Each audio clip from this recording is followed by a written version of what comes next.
Hello, ધોરણ 12ના commerce સેક્શનના Gujarati મીડિયમના દરેક વિદ્યાર્થી મિત્રોને અશ્વિન પટેલના નમસ્કાર.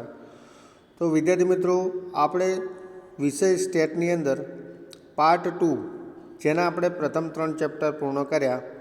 આજે આપણે ચેપ્ટર નંબર 4 લક્ષ્ય વિશે જોવાનું છે. સૌપ્રથમ આપણે આ ચેપ્ટરની જે પણ થિયરી છે એને સૌપ્રથમ આપણે ગણતરીમાં લઈશું. સૌપ્રથમ થિયરીમાં એની વ્યાખ્યા, એના નિયમો એ વસ્તુ આપણે સમજણ મેળવીશું. પછીના ત્યારબાદ એના ઉપરથી આપણે લક્ષના અલગ અલગ દાખલાઓની ગણતરી એના નિયમો ઉપરથી કરી શકાય. તો આપણા ચેપ્ટરનું નામ છે વિદ્યાર્થી મિત્રો, આપણા માટે જે ચેપ્ટર છે એ છે લક્ષ. બરાબર, લક્ષ જેને કહેવાય લિમિટ. તો હવે એના માટેની આપણે આજે થિયરી જોવાની છે. તો થિયરીમાં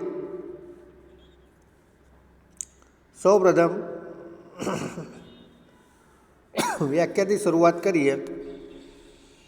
તો વ્યાખ્યા આપણને એવું કહે છે કે પહેલો ટૉપિક છે વાસ્તવિક રેખા અને તેનો અંતરાલ, real line and it's interval. તો સૌપ્રથમ આપણે શરૂઆત કરીએ વિદ્યાર્થી મિત્રો કે કોને કહેવાય વાસ્તવિક રેખા. તો વાસ્તવિક રેખા, તો ઇન શોર્ટ એના માટે એવું કહેવું હોય તો કહી શકાય કે જે રેખાના બિંદુઓ વાસ્તવિક સંખ્યાઓ હોય. તો વાસ્તવિક સંખ્યાઓ એટલે કે જેને આપણે નજરો સામે જોઈ શકતા હોય, ગણી શકતા હોય એવી સંખ્યાઓ આપણા માટે રિયલમાં જે અસ્તિત્વ ધરાવતી હોય એ આપણા માટે વાસ્તવિક સંખ્યાની અંદર સમાવેશ થાય. તો આવી વાસ્તવિક સંખ્યાઓની રેખાને વાસ્તવિક રેખા અથવા તો વાસ્તવિક સંખ્યા રેખા પણ દર્શાવી શકાય. દાખલા તરીકે આપણે જોઈએ છીએ કે નેચરલ નંબર એટલે કે પ્રાકૃતિક સંખ્યાઓ જે આપણે કહીએ કે 1, 2, 3, 4 ગમે ત્યાં સુધી, તો આ બધી સંખ્યાઓ ખરેખર અસ્તિત્વમાં રહેલી છે. એ બધી જ વાસ્તવિક સંખ્યાઓ આપણે ગણતરીમાં લઈ શકાય. એને પર્ટિક્યુલર એવી સંખ્યાઓની જે રેખા તૈયાર થાય એ આપણા માટે કહેવાશે વાસ્તવિક રેખાઓ. ત્યારબાદ છે બીજા નંબરનો વ્યાખ્યા કે જેને આપણે કહેવું હોય તો કહી શકાય અંતરાલ. અંતરાલ એટલે કે ઇન શોર્ટ ઇન્ટરવલ કહી શકાય. તો એની વ્યાખ્યા આપણને એવું કહે છે વિદ્યાર્થી મિત્રો કે વાસ્તવિક રેખા પરના કોઈપણ બે બિંદુઓ વચ્ચેનો વાસ્તવિક સંખ્યાઓના ગણને તેનો અંતરાલ તરીકે ઓળખવામાં આવે છે. તો અહીંયા વાસ્તવિક સંખ્યા જે આપણે રેખા ઉપર અલગ અલગ દર્શાવેલી હોય એની વચ્ચેનો અંતર એટલે જ કહેવાય એને ઇન્ટરવલ. દાખલા તરીકે હું એમ કહું કે આપણી પાસે વાસ્તવિક સંખ્યાઓ 1, 2, 3 ત્યાંથી માંડીને ડેશ ડેશ ડેશ 10 સંખ્યા સુધી આપણને અંતરાળ આપેલો છે. તો આપણે અંતરાલમાં એને દર્શાવવું હોય તો એમ કહી શકાય કે 1, 2 પછી ડેશ ડેશ ડેશ કહીને 10 લખો તો એનો મતલબ કે 1થી માંડીને 10ની અંદર આવતી તમામે તમામ સંખ્યાઓ એ એના અંતરાલમાં છે એમ કહી શકાય. તો એ આપણા માટે થઈ અંતરાલની વ્યાખ્યા. ત્યારબાદ આપણે આજે જોવાનું છે અંતરાલ. મુખ્યત્વે 4 પ્રકારના અંતરાલ જોવા મળે છે. તો 4 પ્રકારના અંતરાલની અંદર સૌપ્રથમ આપણે વાત કરીએ તો પહેલું છે સંવૃત અંતરાલ એટલે કે ક્લોઝડ ઇન્ટરવલ. તો સંવૃત અંતરાલ કહેવાય કોને? તો જો A B belongs to R એટલે કે એ અને બી અચળાંકો એ આર વાસ્તવમાં સમાયેલા હોય. બિલોંગ્સ ટુ, આ જે સાઇન આપણને આપવામાં આવી છે એ બિલોંગ્સ ટુની સાઇન છે એટલે કે આરની રિયલ વાસ્તવિક સંખ્યાઓ એ બી એની અંદર જોવા મળતી હોય અને એ લેસ ધેન બી. બરાબર, મતલબ કે બી કરતાં એની કિંમત કેવી હોય? નાની હોય. તો એ બી તથા એ અને બી વચ્ચે તમામ વાસ્તવિક સંખ્યાઓના ગણને સંવૃત અંતરાલ તરીકે ઓળખવામાં આવે છે. જેને સંકેતમાં પર્ટિક્યુલર એક આપણે એમ કહીએ કે બોક્સ કહીએ કે એક કૌંસ કહીએ તો મોટા કૌંસની અંદર એ, બી વડે દર્શાવવામાં આવે છે. તો એનો મિનિંગ એવો થયો કે X oblique A less than is equal to X, less than is equal to B, X belongs to R. બરાબર, મતલબ કે એ જેટલી અથવા એથી મોટી બીની કિંમતો કે જે વાસ્તવિક સંખ્યા આર ગણની અંદર સમાયેલી હોય એ આપણા માટે સંવૃત અંતરાલ તરીકે ઓળખવામાં આવે છે. એ જ રીતે બીજી વ્યાખ્યા છે વિવૃત અંતરાલ. તો જો A B belongs to R અને એ લેસ ધેન બી હોય તો એ અને બી સિવાયની, આ વસ્તુ ખાસ ધ્યાન આપજો, એ અને બી સિવાયની પરંતુ એ અને બીની વચ્ચેની જો તમામ વાસ્તવિક સંખ્યાઓનો ગણ હોય એ આપણા માટે વિવૃત અંતરાલ તરીકે ઓળખવામાં આવે છે, જેને આપણે નાના કૌંસમાં એ કોમા બી વડે દર્શાવવામાં આવે છે.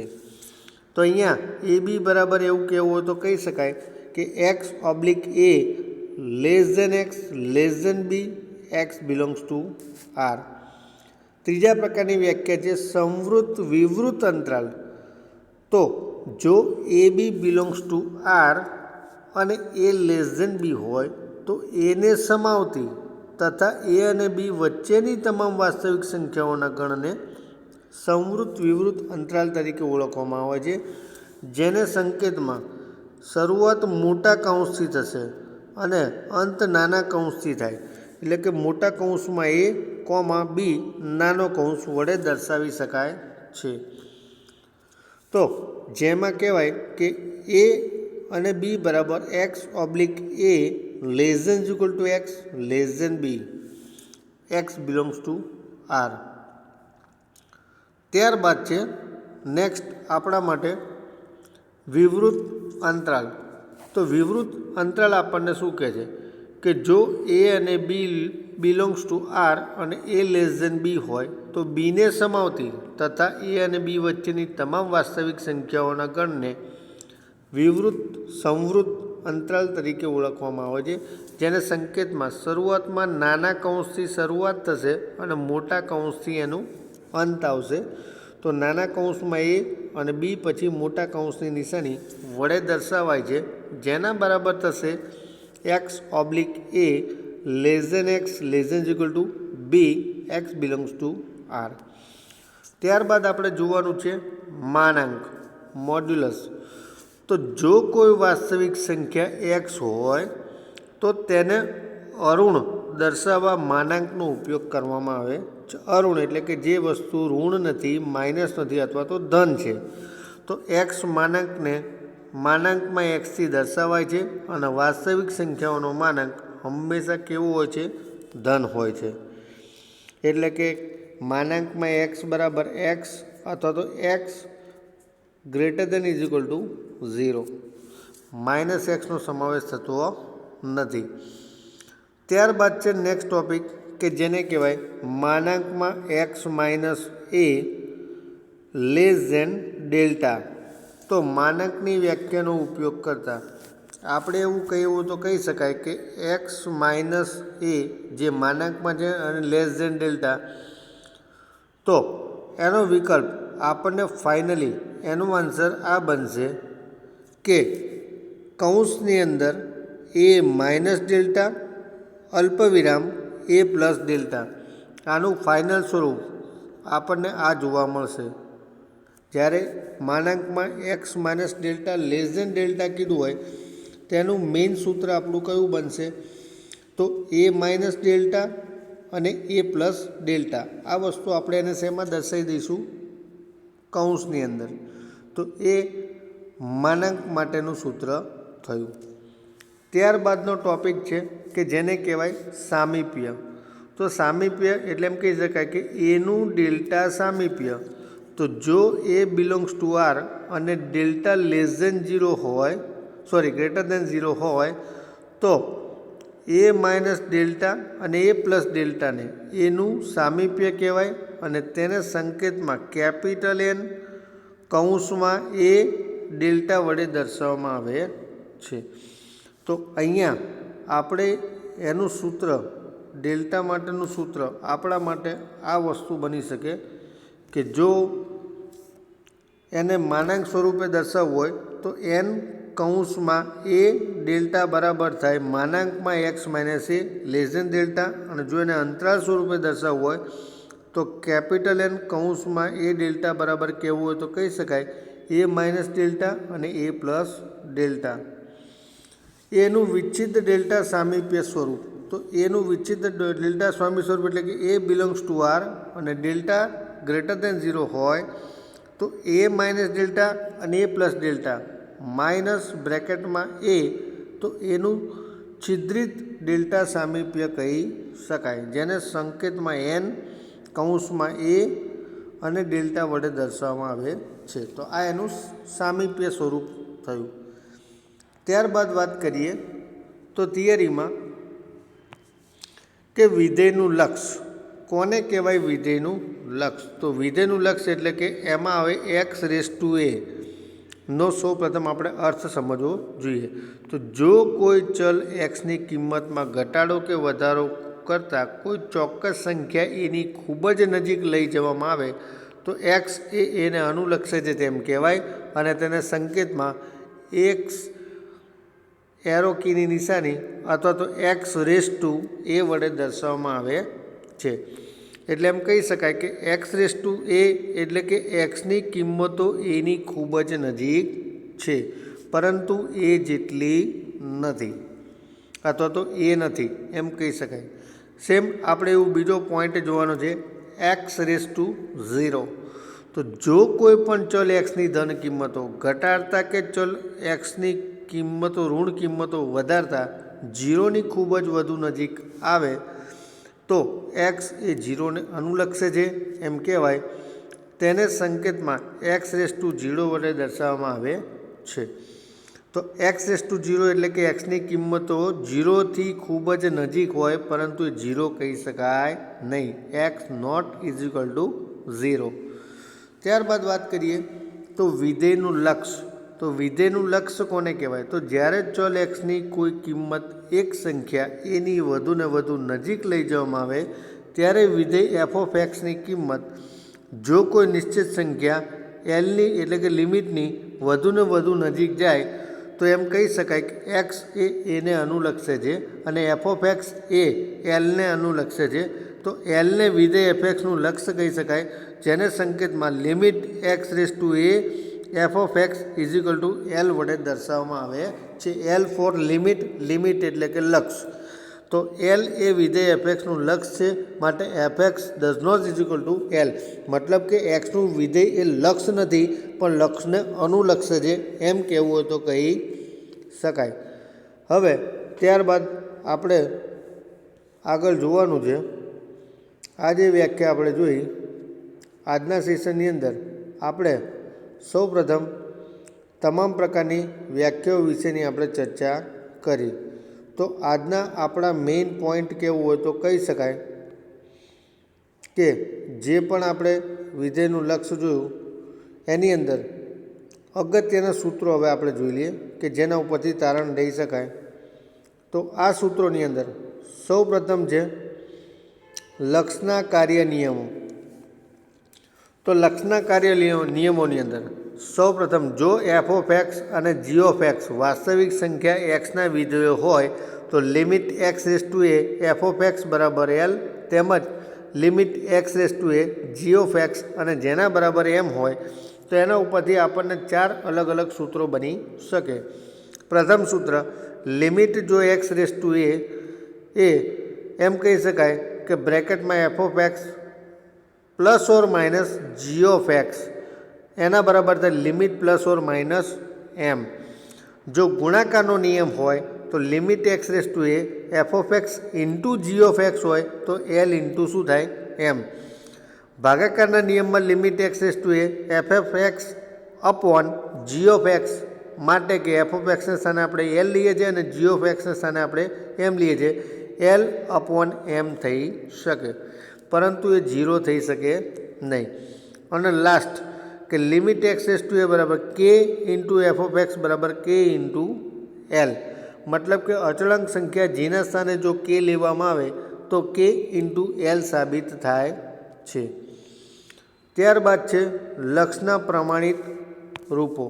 તો લક્ષના પ્રમાણિત રૂપોમાં પ્રથમ છે કે જો એફ ઓફ એક્સ બરાબર એની 0 ઘાત વત્તા એની 1x વત્તા એ 2x² આ રીતે એની એન અને એક્સની એન હોય તો limit x raise to B F of X બરાબર a0 વત્તા a1b અને વત્તા a2b² આ રીતે એ એન બીની એન ઘાત થાય. તો આ નિયમો વિદ્યાર્થી મિત્રો આપણે ધોરણ 11ની અંદર ક્રમચય સંચય અને દ્વિપદી વિસ્તરણ શીખ્યા હતા. તો દ્વિપદી વિસ્તરણ NC0 વાળું સૂત્રનો ઉપયોગ કરીને આ નિયમનો આપણે પ્રમાણિત કરી શકાય. ત્યારબાદ બીજું પ્રમાણિત રૂપ એ છે કે જો લિમિટ એક્સ રેઝ ટુ એ કે જો લિમિટ એક્સ રેઝ ટુ એ આપણને એવું કીધું છે કે લિમિટ એક્સ રેઝ ટુ એ આપણને એવું કહે છે કે જો લિમિટ એક્સ રેઝ ટુ એ કૌંસની અંદર એક્સની એન ઘાત માઇનસ એની એન ઘાત અપોન એક્સ માઇનસ એ આ આપણા માટે બેઝિક સૂત્ર દરેક દાખલામાં ઉપયોગ થશે કે એક્સની એન ઘાત માઇનસ એની એન ઘાત આપ્યું હોય અપોન એક્સ માઇનસ એ આવું આપ્યું હોય ત્યારે એના બરાબર આપણે આ શોર્ટમાં સૂત્ર મૂકી શકાય કે particular N into A N into એ ની n માઇનસ 1 ઘાત. આ વસ્તુ ખાસ ધ્યાન રાખવાની કે જ્યારે આપણે એક્સની એન ઘાત માઇનસ એની એન ઘાત અપોન એક્સ માઇનસ એ લખીએ તેના બરાબર n ઇન્ટુ એ અને એની n માઇનસ 1 ઘાત થાય. ત્યારબાદ છે આપણા માટે એનું ડેલ્ટા સામીપ્ય. તો જેનું સૂત્ર થશે કેપિટલ એન કૌંસમાં A into delta A N delta એના બરાબર X oblique A minus delta less than X less than A plus delta થાય. મતલબ એ માઇનસ ડેલ્ટાથી એ પ્લસ ડેલ્ટાની વચ્ચે આવતી તમામ કિંમતોનો અહીંયા સમાવેશ કરવામાં આવે છે. ત્યારબાદ જો આપણને એ જ એનું છિદ્રિત એટલે કે ડેલ્ટા સામીપ્યની વાત કરે તો સામીપ્યની અંદર આપણે અહીંયા એન કૌંસમાં એ અને ડેલ્ટા આપેલા હોય તો એનું સામીપ્ય સ્વરૂપ આપણા માટે આ થશે કે X oblique A minus delta less than X less than A plus delta અને એન એ ડેલ્ટા બરાબર એક માનાંક હોય તો X minus A less delta અને અંતરાલ સ્વરૂપે હોય તો એન કૌંસમાં એ ડેલ્ટા બરાબર એ માઇનસ ડેલ્ટા અને એ પ્લસ ડેલ્ટા. આ 3 સૂત્રો આપણે ખાસ ધ્યાન રાખવાના છે. સામીપ્ય હોય, ત્યારબાદ માનાંક સ્વરૂપે હોય અને ત્રીજું છે અંતરાલ સ્વરૂપે. બરાબર. તો અહીંયા આપણે ચેપ્ટર નંબર 4 લક્ષની જે વાત કરતા હતા એ લક્ષની અંદર તમામ એના વ્યાખ્યાઓ અને કાર્યના નિયમો તેમજ લક્ષના પ્રમાણિત રૂપો વિશેની આપણે ચર્ચા કરી. આપણે નેક્સ્ટ સેશનની અંદર જોઈશું. Thank you.